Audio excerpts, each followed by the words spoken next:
Two men, both seriously ill, occupied the same hospital room.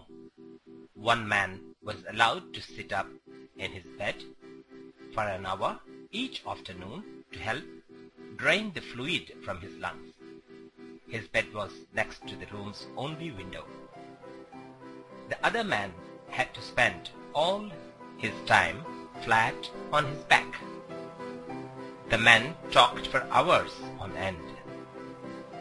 They spoke of their wives and families, their homes, their jobs, their involvement in the military service, where they had been on vacation. Every afternoon, when the man in the bed by the window could sit up, he would pass the time by describing to his roommate all the things he could see outside the window.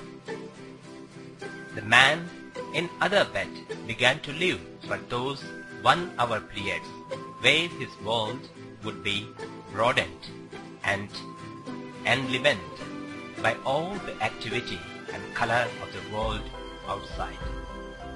The window overlooked a park with a lovely lake. Ducks and swans played on the water while children sailed their model boats.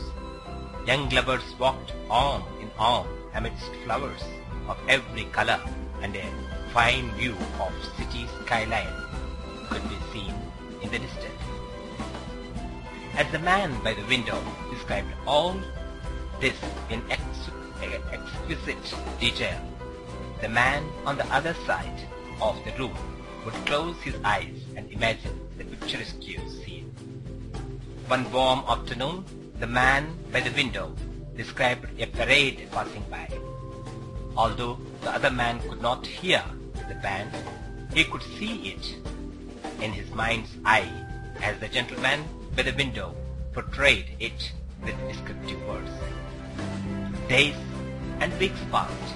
One morning, the day nurse arrived to bring water for their baths, only to find the lifeless body of the man by the window, who had died peacefully in his sleep. She was saddened and called the hospital attendants to take the body away. As soon as it seemed appropriate, the other man asked if he could be moved next to the window.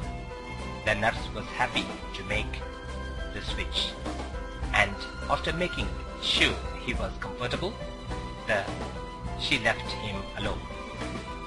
Slowly, painfully, he propped himself up on one elbow to take his first look at the real world outside. He strained to slowly turn to look out the window beside the bed. It faced a blank wall. It faced a blank wall. This man asked the nurse what could have compelled his deceased roommate, who had described such wonderful things outside his window. The nurse responded that the man was blind and could not even see the wall. The nurse responded that the man was blind and could not even see the wall. She said, "Perhaps he just wanted to encourage you." The moral of the story: there is tremendous happiness in making others happy despite our own situations. Shared grief is half the sorrow, but happiness when shared is doubled. If you want to feel rich, just count all the things we have that money cannot buy. Today is a gift. That is why it is called the present.